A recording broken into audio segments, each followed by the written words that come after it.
जो हम अकाउंट्स में चैप्टर स्टार्ट कर रहे हैं ना, ये चैप्टर है हमारा rules of debit and credit. और मेरे भाई ये आगे जाके ना बड़े ध्यान से सुनना, ये चैप्टर आगे जाके हमारे को जर्नल करने में मदद करता है, जर्नल समझने में मदद करता है। और इस चैप्टर से भी कुछ क्वेश्चंस आते हैं, एक एक दो दो नंबर के, तीन तीन नंबर के। तो बहुत ध्यान से समझना क्या होता है rules of debit and credit, ठीक है ना। किसी भी अगर आप ट्रांजैक्शन को रिकॉर्ड करते हो, अगर आप किसी भी ट्रांजैक्शन को रिकॉर्ड करते हो तो वो डबल एंट्री सिस्टम के तहत रिकॉर्ड होता है। यानी कि एक एंट्री को दो जगह ट्रांजैक्शन में रिकॉर्ड करना।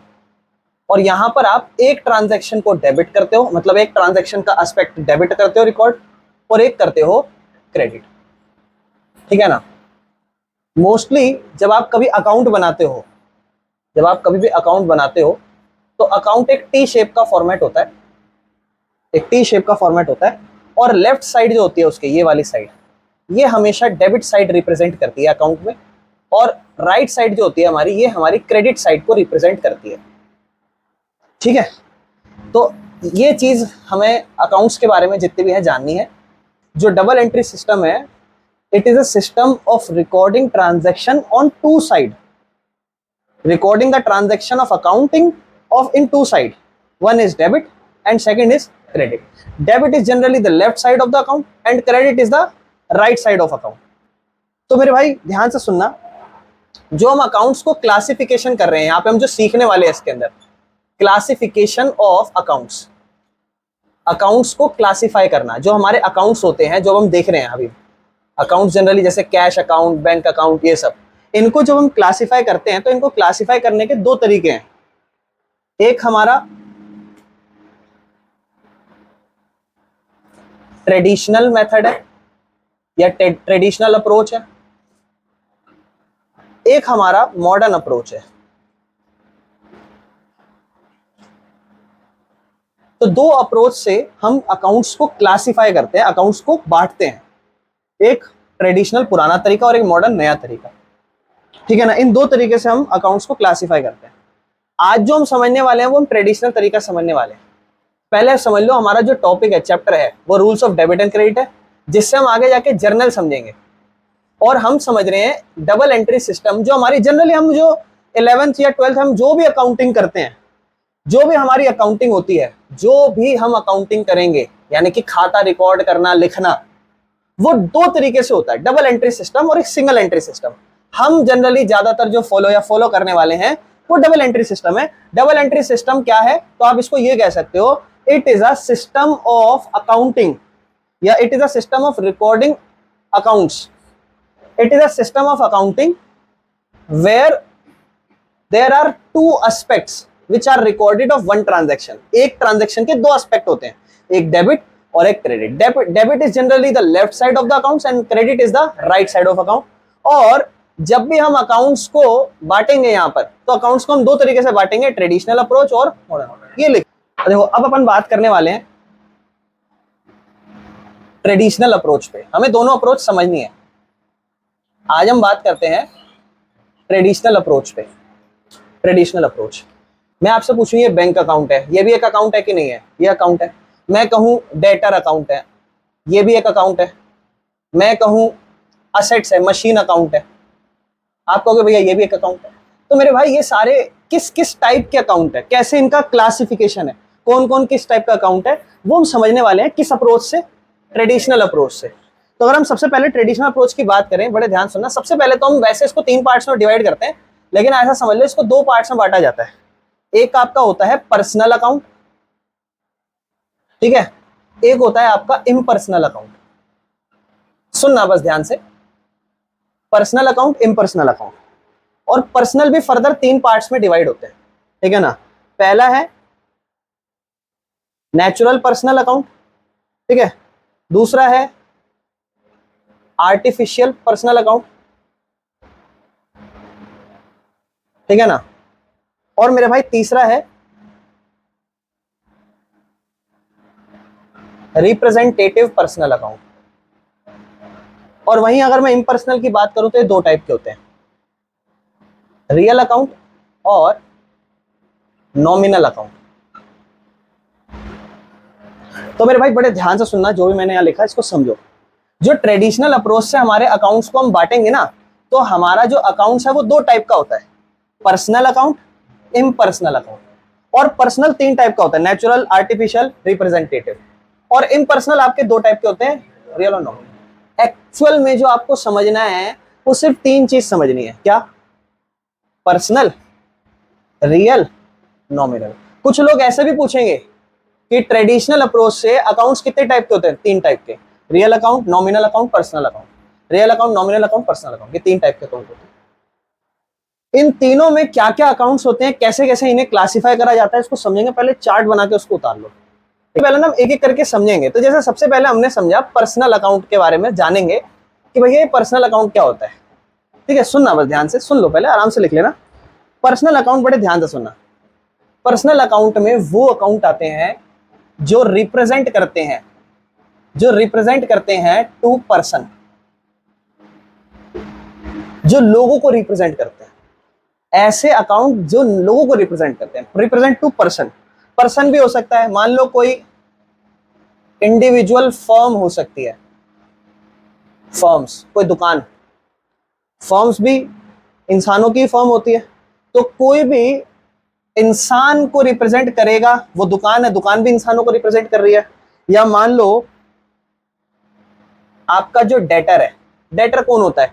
जिसको आप सामान उधार बेचते हो और उससे पैसा लेना होता है कल को। तो ये भी तो पर्सन ही है, ये भी पर्सनल अकाउंट है। तो मुझे बताओ, क्या क्रेडिटर नहीं होगा? इसको हम सामान इससे उधार में खरीदते हैं और इसको कल को पैसा, ये भी तो हमारा पर्सनल अकाउंट है कि नहीं? अगर हम इसमें और बात करें, फॉर एग्जांपल ध्यान समझना, मैं लिख दूं राम्स अकाउंट। मेरी बात ध्यान समझना, आप ना ऐसे नहीं लिखना, कभी भी किसी का नाम आए तो राम अकाउंट मत लिखना, ये कोई अकाउंट नहीं होता। इसका मतलब पता है क्या है? राम का अकाउंट। तो आप एपोस्ट्रोफे लगाते हो और फिर एस लिखते हो, राम्स अकाउंट, श्याम्स अकाउंट। समझ रहे हो? अब ये भी किसको रिप्रेजेंट कर रहा है? इंसान को। तो ये सब पर्सनल अकाउंट होते हैं। लेकिन मेरे भाई बड़े ध्यान सुनना, आपने अभी अभी पढ़ा कि पर्सनल आपके दो टाइप के होते थे, एक होता था नेचुरल, एक होता था आर्टिफिशियल, और एक होता था रिप्रेजेंटेटिव। तो मेरे भाई नेचुरल में कौन, अब तो हमें पता है ये सारे हैं, नेचुरल कौन से? ये बताओ, ये नेचुरल है? राम्स अकाउंट। बताओ नेचुरल है कि नहीं है? राम्स अकाउंट, नाम है इंसान, नेचुरल है कि नहीं? आर्टिफिशियल है क्या? ये आर्टिफिशियल है। अगर मैं किसी कंपनी को बोलूं, फॉर एग्जांपल मैं कहूं XYZ कंपनी, तो ये भी पर्सनल अकाउंट है। क्यों? क्योंकि ये पर्सन से रिलेट कर रही है, और ये पर्सन से रिलेट कर रही है, लेकिन ये रियल पर्सन नहीं है, नेचुरल पर्सन नहीं है। तो नेचुरल पर्सनल अकाउंट में क्या क्या आता है? जो हमारे गॉड की क्रिएशंस है। जैसे कि इसके अंदर अगर हम बात करें, नेचुरल में राम्स अकाउंट आ जाएगा, भगवान ने बनाया, गॉड्स क्रिएशन, हमने नहीं बनाया हो। अगर मैं आर्टिफिशियल की बात करूं तो अब आप समझ गए होंगे, कोई भी कंपनी का नाम, ठीक है ना, कोई भी कंपनी का नाम। फॉर एग्जांपल अगर मैं लिख दूं XYZ limited company, XYZ limited company, ये बताओ, ये नेचुरल है हमारा, Ram account, Shyam account, Govind account, Pramod account.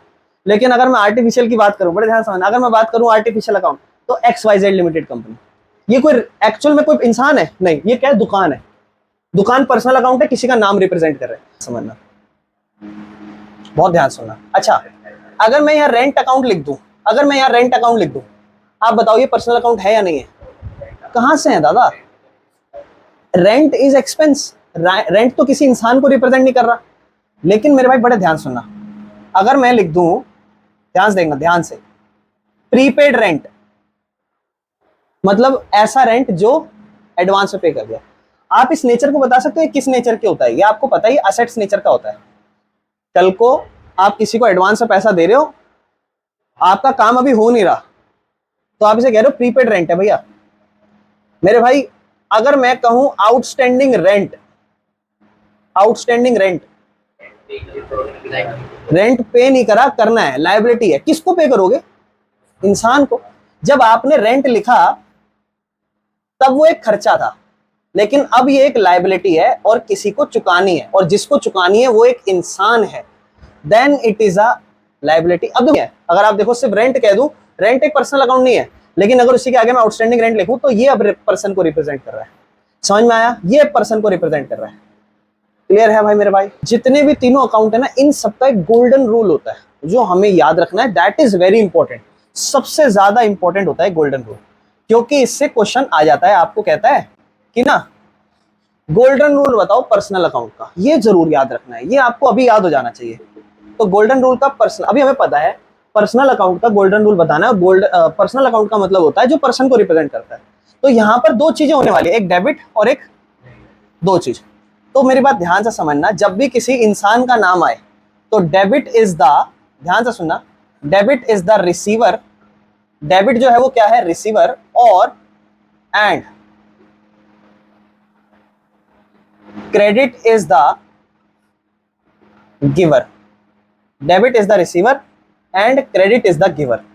मतलब डेबिट आए बोले तो डेबिट, जाए बोले तो क्रेडिट। जैसे बड़े ध्यान से समझो, अगर मैं लिख रहा हूं राम्स अकाउंट और फॉर एग्जांपल ये डेबिट है, फॉर एग्जांपल ये क्या है, इसका मतलब इससे पैसा आने वाला है, ये आ रहा है। लेकिन वहीं अगर इसके आगे लिख दूं क्रेडिट तो ये जा रहा है। अगर मैं बात करूं क्रेडिटर, तो आप मुझे बताओ क्रेडिटर डेबिट होता है या क्रेडिट होता है? क्रेडिट। क्यों? क्योंकि क्रेडिटर को पैसा देना है, गिवर है, तो क्रेडिट होगा। लेकिन वहीं जो डेटर होते हैं उनसे पैसा लेना होता है, रिसीवर, क्या होते हैं, डेबिट। अब मैं आपसे पूछता हूं, बड़े ध्यान सुनना, आप मुझे बताओ प्रीपेड अकाउंट डेबिट या क्रेडिट? डेबिट, क्योंकि पैसा आ सकता है, असेट्स नेचर का है, हमने पेड तो कर दिया एडवांस में, लेकिन कल को पैसा आ सकता है, तो prepaid account debit, very good. लेकिन अगर मैं कहूं आउटस्टैंडिंग रेंट, तो ये क्या होगा, ये क्रेडिट।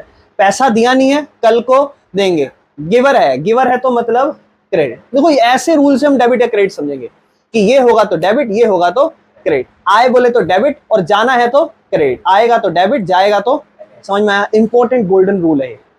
क्लियर है? उतार लो इसको, वेरी इंपॉर्टेंट गोल्डन रूल। फिर भाई सेकंड जो अकाउंट होता है वो होता है रियल अकाउंट। बड़ा सिंपल है, कुछ भी नहीं है, बड़ा आसान है।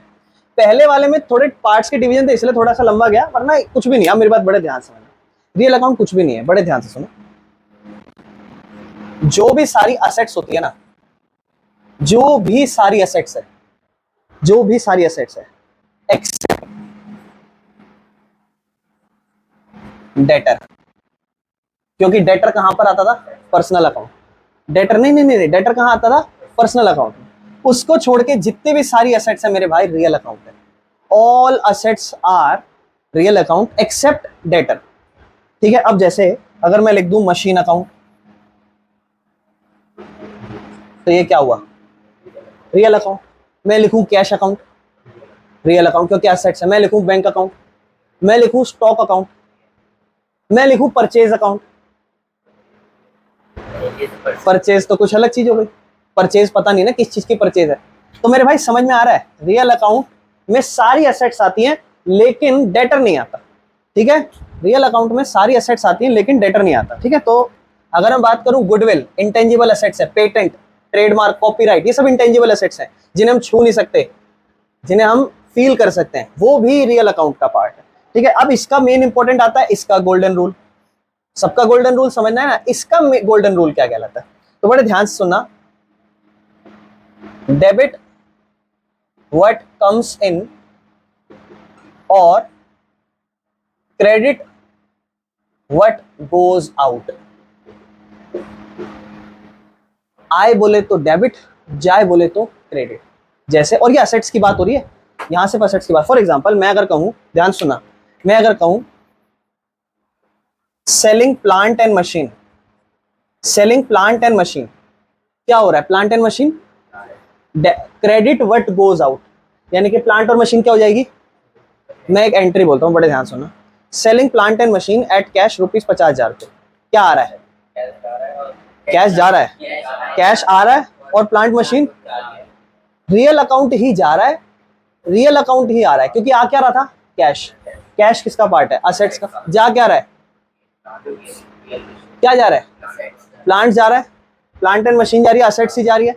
तो credit what goes out, debit what comes इन। एक एग्जांपल देता हूं, मैंने लिखा, मैंने बेचा प्लांट एंड मशीन, मतलब असेट्स बेची, टू राम, राम को बेची, तो ये बताओ जा क्या रहा है? प्लांट और मशीन जा रही है, ठीक है, प्लांट एंड मशीन गया, क्रेडिट व्हाट गोज आउट, हमें पता है असेट्स जा रही है, क्रेडिट व्हाट गोज आउट, जो गई है तो क्रेडिट हो जाएगी, लेकिन आया क्या? पैसा तो नहीं आया। कौन आया? राम्स अकाउंट डेटर बके आ गया, हमारे भैया डेटर आ गया, क्योंकि कल को वो पैसा हमें देगा, डेटर आ गया भैया। वो डेटर जब आ गया हमारा, बड़े ध्यान समझो, डेटर जब आ गया तो वो रियल अकाउंट है, और रियल अकाउंट में हम क्या पढ़ते हैं, सॉरी पर्सनल अकाउंट है, और पर्सनल अकाउंट में पढ़ते हैं डेबिट इज द रिसीवर, यानी कि डेटर कल को आएगा। समझ में आया? तो ये कुछ एक बार फिर से समझो, अगर हम बात करें पर्सनल अकाउंट की, तो पर्सनल अकाउंट में सारे पर्सन से जो अकाउंट रिलेट करते हैं वो हमारे पर्सनल है, डेटर, क्रेडिटर, प्रीपेड रेंट, जो रिप्रेजेंटेटिव पर्सनल अकाउंट था, और जितनी भी हमारी। अच्छा एक सवाल पूछता हूं, अगर मैं लिख दूं कैपिटल अकाउंट, कौन सा अकाउंट है? Real, nominal, personal? पर्सनल है, पर्सन से रिलेट कर रहा है। कैपिटल कौन लाएगा? मालिक। ड्राइंग्स पर्सनल, क्योंकि कौन लेके जाएगा? मालिक, पर्सन लेके जाएगा। ध्यान रखना कैपिटल और ड्राइंग्स भी पर्सनल है। और हम तीसरे की बात करें नॉमिनल, जहां हमने समझा, तो नॉमिनल में हमने क्या समझा? जितने भी खर्चे या जितने भी लॉसेस या जितने भी गेन्स या प्रॉफिट या इनकम, जो भी आपके खर्चे, नुकसान या जो भी आपकी कमाइयां हो रही है, वो सब क्या है? Nominal account.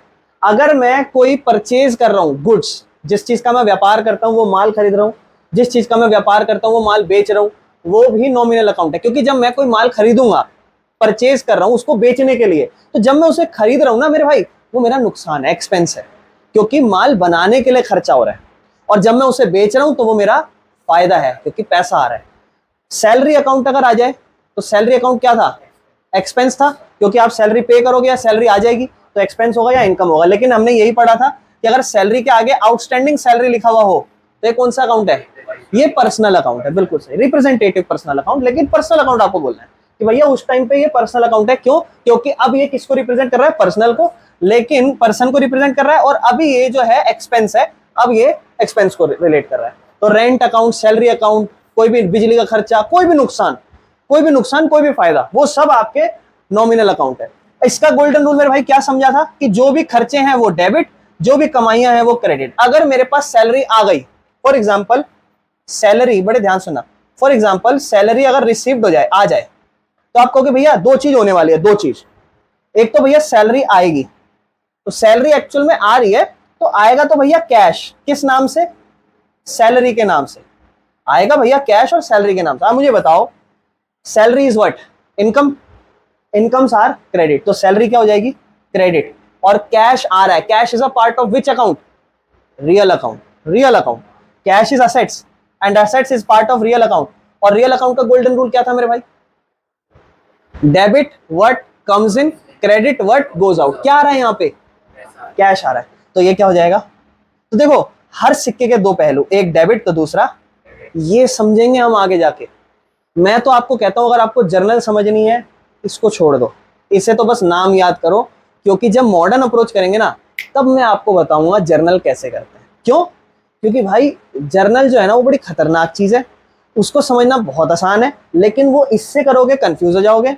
उसका करने का एक बहुत प्यारा तरीका है। अभी तो हमें सिर्फ ये समझना था नॉमिनल अकाउंट क्या है। समझ में आया? अब आप लोग आंसर देखना, आपके कितने आंसर सही हैं, कितने आंसर गलत है। सबसे पहले अगर हम बात करें कैश अकाउंट, कौन सा अकाउंट होता है मेरे भाई? Real account. बिल्कुल सही, क्योंकि कैश हमारी एसेट्स है, रियल अकाउंट होगा। बैंक अकाउंट सेम, कौन सा अकाउंट है? रियल अकाउंट है, क्योंकि हमारी एसेट्स है। अब ये सिर्फ सैलरी होती तो ये हमारा नॉमिनल होता, लेकिन अभी आउटस्टैंडिंग सैलरी है तो हमारा पर्सनल अकाउंट है मेरे भाई। ठीक है, अगला सेल्स। मैंने आपको बताया सेल हो चाहे आगे जाके हमें परचेज दिख जाए, सेल हो चाहे परचेज हो, ये नॉमिनल है, क्योंकि पैसा आएगा, इनकम है, गेन्स है, फायदा। मेरे भाई अक्रूड इंटरेस्ट का मतलब समझते हो? ऐसा इंटरेस्ट जो कमा तो लिया लेकिन मिला नहीं, कल को मिलेगा। तो कल को जब मिलेगा तो it relates to person, personal account. Accrued interest personal. Leasehold property का मतलब समझते हो? दो तरीके की प्रॉपर्टी होती है, एक होती है फ्री होल्ड प्रॉपर्टी, एक होती है लीज होल्ड। लीज होल्ड मतलब सिक्योरिटी पे कर्जे पैसा देके, एक होता है फ्री होल्ड मतलब खरीदना जमीन को, और एक होता है सिक्योरिटी पे जमीन लेना।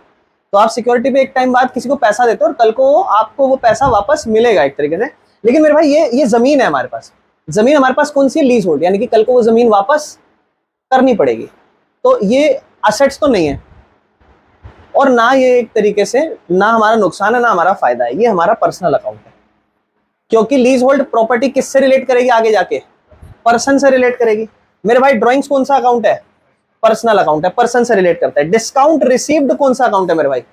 डिस्काउंट रिसीव मेरे भाई नॉमिनल अकाउंट है, क्योंकि इससे आपको फायदा हो रहा है, नॉमिनल है।